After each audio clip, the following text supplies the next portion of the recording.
Today we are going to discuss two very interesting topics. One is what happens now that the late President Benigno Aquino is gone. What will happen to his legacy? What will happen to the force that I said in my last video that will strengthen the opposition? What's gonna happen to that? Will they be able to sustain it? That's one question. The other question that we will be answering today is what is the effect or what is the end game of the verbal war, verbal battle between President Duterte and Senator Manny Pacquiao. It will be our main event today. But before we go there, please subscribe to the Vlogcaster Armandin YouTube channel, because in this channel, you will have an inside look into the topics I will discuss.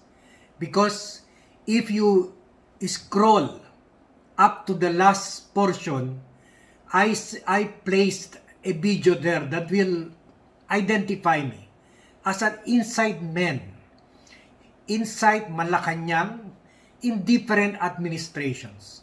I'm a friend of different administration and different political colors.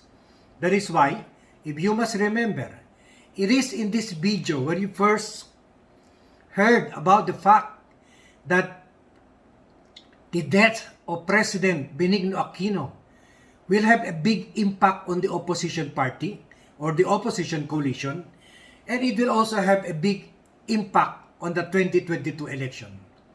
After I said it, and if you notice now, Senate President Franklin Drilon and other political analysts like me are saying the same. So you heard it first here. So please subscribe and follow my my YouTube channel. So let's go to the Aquino, the effects, good or bad, of the Aquino demise. So, as you notice, there have been so many negative attacks. And funny, because the political strategists in the Duterte administration have decided to attack on his relatives. They were saying that the relatives abandoned him, he was suffering from kidney problem, that he was set to undergo dialysis, but he did not do so because none from the family donated their kidney, and then there was a nurse, there was no nurse, is sleeping because that's their issue. They're blaming the sisters because no nurse was inside the bedroom of President Aquino. So if you evaluate all these issues, they're nonsense. But they point to one thing. They're now trying to destroy the Aquino family. Are they afraid of Kris Aquino? Are they afraid that this issue will bring the focus on Kris Aquino and she will run for president? I will answer that later on. But let's focus first on these attacks. If you support President Aquino, especially his legacy and his memory, my advice to you would be to ignore this. Because these are trolls. And every time you comment, every time you answer them, they can count it and they can report it as additional payment for them. Especially if big people answer them, it makes the virality of their posts go high. So just ignore them. Block them, hide their posts, or simply think as if you read nothing, because that's what they are, nothing. If there is one thing that all these attacks on the Aquino sisters are proving, it is the fact that they cannot find anything irregular on the person of President Aquino. Maybe on his cabinet members, maybe on his officials, but on the personal issue that caused President Aquino to be charged in court, in the ombudsman, in the Sandigan Bayan, there's none. That's why they're hitting the relatives. So let them be. By hitting President Aquino, they are making him bigger in life, in death, than he was in life. Because you know, death is a very powerful emotion to Filipinos. And I repeat it, especially to the opposite, to the administration, PR, and political strategists like me. Death is a very powerful issue. Not only for Filipinos, but for all culture.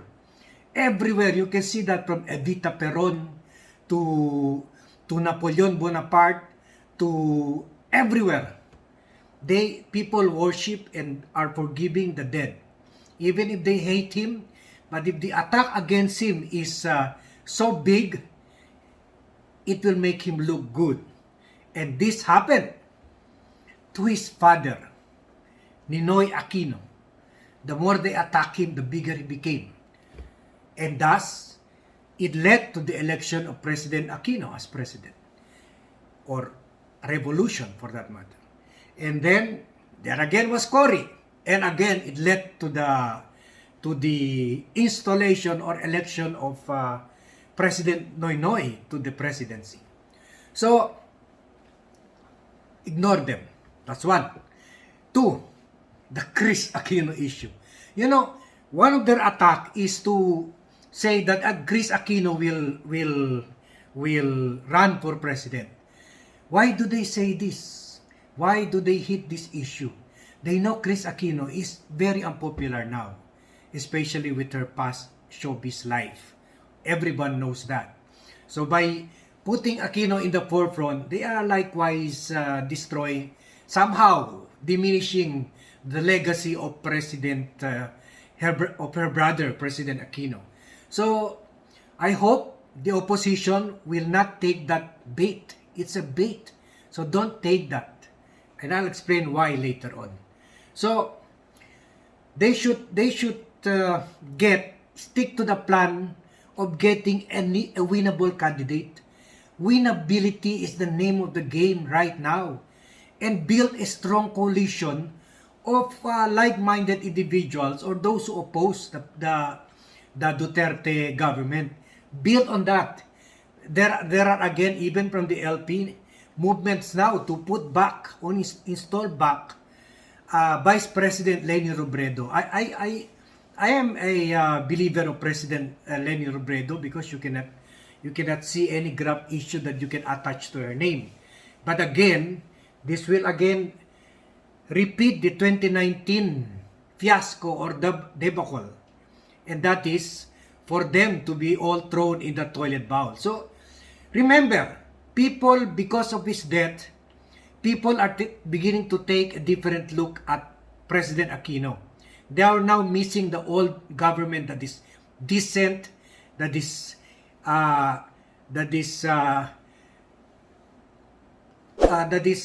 crystal clear in his policies, and it was not hiding. It is transparent in all its policies and programs. Unlike the present administration, even the sal end of the president we cannot get. So people are going for that, but they have not yet forgiven the LPs, especially the cabinet members or the other personalities in the Liberal Party that somehow abuse their power during the time of Pinoy. People are still thinking, okay, Pinoy is good, but not the LP.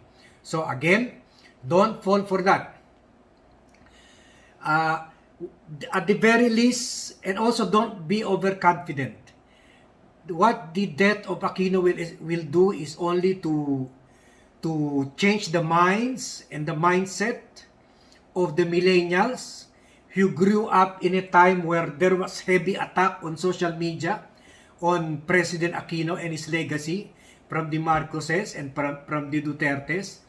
And the big mistake of the LP was not to counter this. They just because back then, 2016 and 2019, they were still very dependent on the old media, and they disregarded social media. So only the Marcoses and Duterte cyber warriors dominated social media.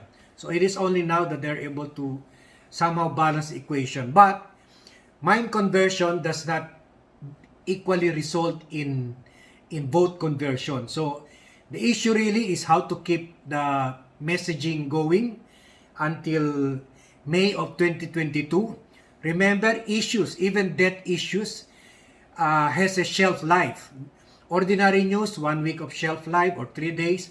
Big news like this could go on for a month, and then after that, people might get fed up with it. So they must find ways to keep the memory of President Aquino strong. Now to the main event.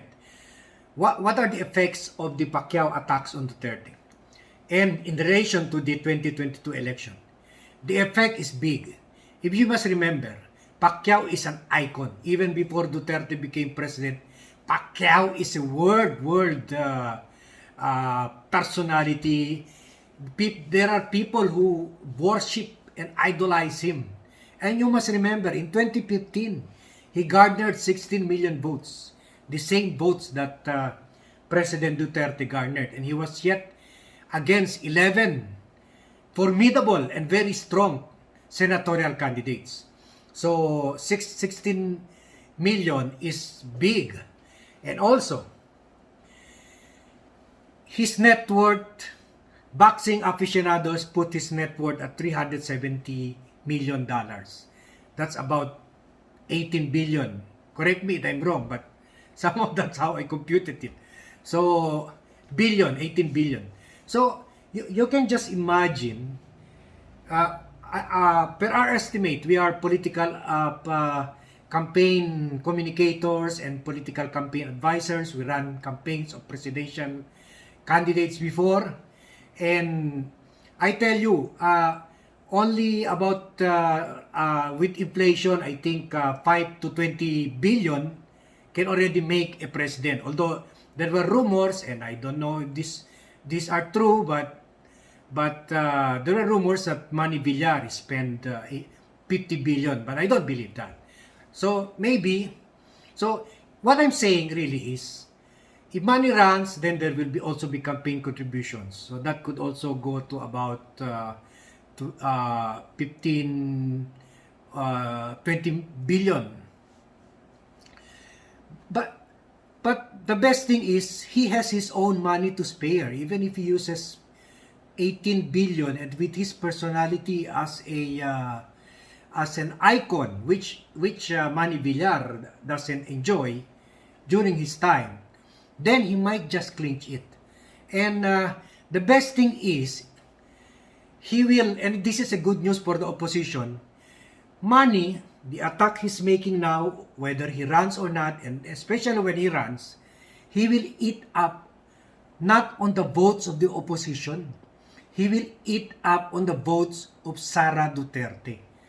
And that is very dangerous because, first, they are both from Mindanao. Second, they both are supporters of President Duterte.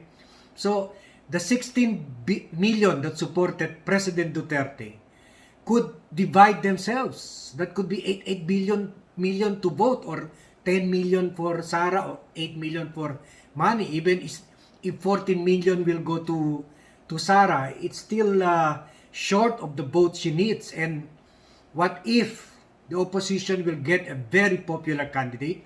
The businessmen will support him, knowing that Sara is in danger because the opposition is divided. But this is predicated on the fact that no opposition candidate will run against the candidate of the opposition. And especially if that candidate is winnable, can solve the problem of COVID, has a good track record, has also a celebrity status like Manny, then that candidate can win. We will go to that candidate later on. So this issue with money is really a big headache to Malacanang. Some sectors, especially some supporters of President Duterte, are saying that maybe if Manny loses in the fight against his opponent in August, boxing opponent in August, then he might reconsider because he is counting on the money there to partly support his candidacy, and people don't like losers anymore. But right now, he's really giving big damage to President Duterte and Sara because he's considered as a DDS and inside man.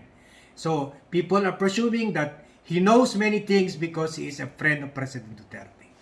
So we end there.